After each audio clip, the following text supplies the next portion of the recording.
السلام علیکم ورحمۃ اللہ تعالی وبرکاتہ. وعلیکم السلام ورحمۃ اللہ. نحمدہ ونصلی علی رسولہ الکریم. اما بعد فاعوذ باللہ من الشیطان الرجیم ببرکۃ بسم اللہ الرحمن الرحیم. اهدنا الصراط المستقيم صراط الذين أنعمت عليهم غير المغضوب عليهم ولا الضالين. صدق الله مولانا العلي العظيم وصدق رسوله النبي الأمين الكريم ونحن على ذلك لمن الشاهدين والشاكرين والحمد لله رب العالمين. میری دین و دنیا کی نعمتیں مجھے کیا نہ میرے خدا دیا، مجھے دی غلامی اولیاء، مجھے عشق خیر الورا دیا. تیرا نام لے کے سنبھل گئے، تیرا نام لے کے مچل گئے، میرے لمحے کیف میں ڈھل گئے، تیرے ذکر نے وہ مزہ دیا. نبی اور آل نبی پر درود پاک کا تحفہ پیش کریں اور پڑھنے کا آواز بلند اللہم صلی علی سیدنا نبینا حبیبنا شفیعنا مولانا محمد. حضرات گرامی، میں صرف گفتگو کرنے کے لیے چند لمحے کے لیے حاضر ہوا ہوں. تقریریں آپ حضرات نے سماعت فرما لیں جو اپنے اندر تقریر کے ایک ایک جملے بے پناہ وسعت لیے ہوئے تھے.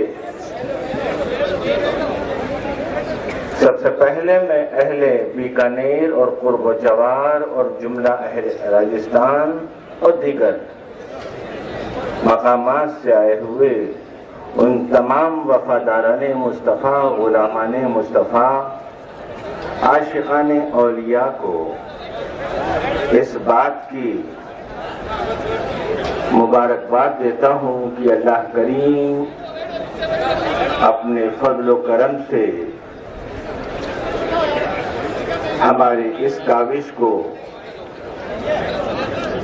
قبول فرمائے. اور یقیناً قبول ہے کہ جو امید، جو تمنا، جو آرزو، جو تڑپ، جو لگن اس مسلم مہا پنچایت کو قائم کرنے کے سلسلے میں ہر شخص نے اپنے طور پر ایک وجدانی کیفیت لیے ہوئے اور بدلہ مہدی میاں یا اشرف میاں یا قادری میاں یا پیر سید غلام حسین صاحب یا دیگر علماء و مشائخ سے لینے کے لیے نہیں کیا، بلکہ اس کا بدلہ اپنے رب سے وہ رب جتنا چاہے گا ان کے اس نیکیوں کا عطا فرمائے گا. اس کی مرضی ہے کہ کسی ایک نیک کام کے بدلے میں وہ 10 گنا عطا فرمائے. اس کی مرضی ہے کہ وہ ایک نیک کام کے بدلے میں 100 گنا عطا فرمائے. اس کی مرضی ہے کہ وہ ایک نیک کام کرنے کے عوض میں صاحب ایمان کو 700 گنا عطا فرمائے. اور اس کی مرضی ہے کہ وہ جتنا چاہے عطا فرمائے، اس لیے کہ وہ ذات وہ ہے کہ جس نے سب کو پیدا کیا ہے اور وہی خالق کل ہے، وہی مالک کل ہے، جو چاہے جسے چاہے جتنا چاہے عطا فرمائے. اور اس کے پیارے محبوب جناب محمد رسول اللہ صلی اللہ علیہ وسلم کو اسی لیے اس نے اپنے اختیار سے، کیونکہ وہ مالک ہے، اس نے مالک کل بنا دیا جناب محمد رسول اللہ صلی اللہ علیہ وسلم. اور ہم اسی مالک کل کی وفاداری کے لیے یہاں آپ سے 2 چند لمحہ بات کرنے کے لیے حاضر ہوئے. یہ وفادار بن کے دیکھو پھر تمہیں کیا نہیں ملتا. ارے ملک کی وفاداری کے لیے جناب محمد رسول اللہ نے ارشاد فرما دیا کہ ملک کی، وطن کی محبت کرنا ایمان کی نشانیوں میں سے نشانی ہے. تو مذہب سے محبت کرنا، آقا سے محبت کرنا، تو یہ تو وفاداری اور غلامی کی سب سے بین دلیل ہے.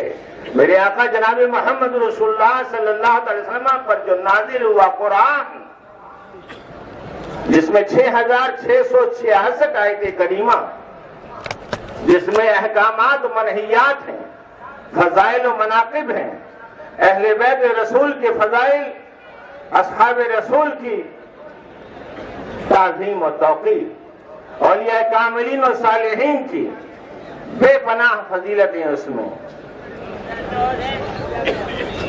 اور اسی قرآن مقدس میں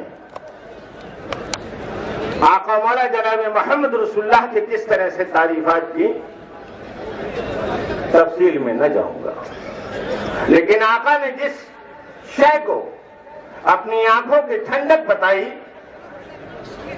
وہ نماز، کہ جس کو یہ کہا گیا الصلاۃ معراج المومنین، نماز مومنین کی معراج ہے، کہ جس کو قرآن مقدس نے 82 مرتبہ زکوٰۃ کے ساتھ میں ذکر فرمایا، اور نماز اور زکوٰۃ کا ذکر ایک ساتھ 82 مرتبہ جہاں آیا ہو، تھوڑا سا اب ہمیں یہ غور کر کے بھی دیکھنا ہے کہ ہماری مسجدیں کہیں ہم سے ویران تو نہیں ہو رہی ہیں، کہیں ہماری مسجدیں ہم کو یاد تو نہیں کر رہی ہیں۔ انہیں مسجدوں اور خانقاہوں کو آباد کرنے کے لیے آپ کو یہاں جمع کیا گیا ہے۔ ارے خوش نصیب ہیں آپ لوگ کہ یہاں پر ایک خانقاہ نہیں بلکہ کئی خانقاہ جمع ہیں، ایک مدرسہ نہیں بلکہ کئی مدرسے کے بانی یہاں جمع ہیں، اور آپ اس مدرسے اور اس خانقاہ کے پیاس لے کر آئے کہ خانقاہ سے ہمیں کچھ ملے، مدرسوں سے ہمیں تعلیم ملے، تو الحمدللہ آپ کے جذبے کی ہم قدر کرتے ہیں، اور اس جذبے کا جو بھی کچھ اجر اللہ کریم عطا فرمائی اس کی شان ہے۔ علماء مشائخ کو کسی ایسی ویسی شخصیت نے کام بنا نہیں ڈالی، بلکہ بڑی بھاری بھرکم شخصیت نے اس کی بنا ڈالی ہے، کہ جس کے آباء و اجداد نے تخت سلطنت کو ٹھوکر مار دی، تخت شاہی کو ٹھوکر مار کر فقیری اختیار کی۔ اور آج میں اس بات کو دعوے سے بتا دینا چاہتا ہوں، بلکہ اس تونگری کا جو کیڑا تھا اس کیڑے کو نکال کر باہر کرنے کی کوشش کی، اور اپنے وقت کے بادشاہ کو بھی فقیر بنا کر رکھا کہ مزاج فقیرانہ رکھو، اگرچہ تم تخت شاہی پر بیٹھے ہو، لیکن اگر تمہارے پاس کچھ نہیں ہے اور تم اپنے آپ کو بہت کچھ سمجھ رہے ہو، اور کبر و غرور کی نخوت اور گھمنڈ کے اندر اگر تم موجود ہو تو تمہیں یہ تباہی اور بربادی کے تہانے پہ لے جائے گی۔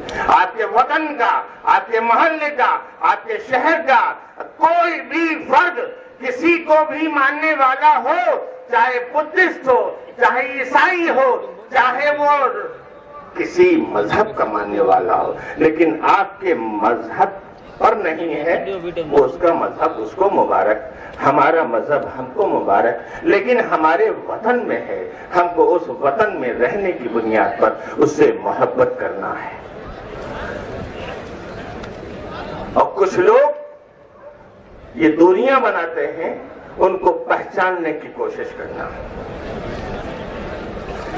اور سب سے اہم بات کہ آقا مولا جناب محمد رسول اللہ ارشاد فرماتے ہیں، لا یؤمن احدکم حتی اکون احب الیہ من والدہ وولدہ والناس اجمعین۔ تم میں سے کوئی مومن ہو ہی نہیں سکتا جب تک کہ وہ مجھے، اپنی اولاد، اپنے ماں، اپنے باپ اور تمام لوگوں سے زیادہ مجھ سے محبت نہ کرے۔ یہ پیغام دے کر ہم آپ کو جا رہے ہیں۔ اللہ کریم ہم کو، آپ کو، سب کو آقا مولا جناب محمد رسول اللہ کی سچی محبت عطا فرمائے۔ عزیز دوستوں، اسلام کے بنیادی رکن کیا ہیں؟ کلمہ توحید، نماز، روزہ، حج، زکوٰۃ۔ ان 5 بنیادی کلموں میں سے ایک بنیادی کلمہ تو آپ پڑھ چکے، مومن ہو گئے۔ دوسرا بنیادی کلمہ نماز، جو آقا کی آنکھوں کی ٹھنڈک ہے۔ مال سے بڑی محبت ہوتی ہے، مال جلدی نکلتا نہیں ہے، مال کو تم نکال کے دیکھو پھر تمہارے مال میں کتنی برکت ہوتی ہے۔ میرے آقا سرکار مولا کائنات علی شیخ خدا جو باب العلم ہے فرماتے ہیں کہ جو تم نے خرچ کیا راہ خیر میں وہی باقی رہا، اور تم نے باقی رکھا در حقیقت وہ باقی نہیں ہے بلکہ اس کو فنا ہونا ہے۔ اپنے مالوں کی زکوٰۃ جو زکوٰۃ کا حق ہے اس طرح ادا کر کے اسی سال سے عہد کر لینا کہ اگر ہم سے اب تک بھول ہوئی ہے نمازوں میں تو مولا ہمیں نماز کا پابند بنا دے، زکوٰۃ میں کمی ہوئی ہو تو مولا زکوٰۃ کو ہمیں پورا کرنے کی توفیق عطا فرما۔ اگر جو صاحب استطاعت ہیں وہ حج نہیں کیے ہیں اب تک تو حج میں جانے کی جستجو کرتے رہیں، اور جو لوگ نوجوانوں سے خصوصاً میں مخاطب ہوں کہ خدا را اپنی نوجوانی کو اللہ کے حضور حاضر ہو کر پیش کر دو، دیکھو تمہارے لیے مسجدیں انتظار کر رہی ہیں، وہ مسجدیں جہاں پر تم رہ رہے ہو اس کے قریب تم کھڑے ہو لیکن مؤذن نے اذان دی اور تم اپنی ضرورتوں میں مصروف ہو، خدا را اس کی طرف بڑھ کے دیکھو، اس کے بعد تمہیں کیا انعام و کیا اکرام ملتا ہے۔ مزدوری تو کرو، پھر دیکھو وہ مالک وہ مولا وہ پالنہار ہم کو کس طرح سے انعام عطا فرماتا ہے۔ وما علینا الا البلاغ المبین۔ عزیز القدر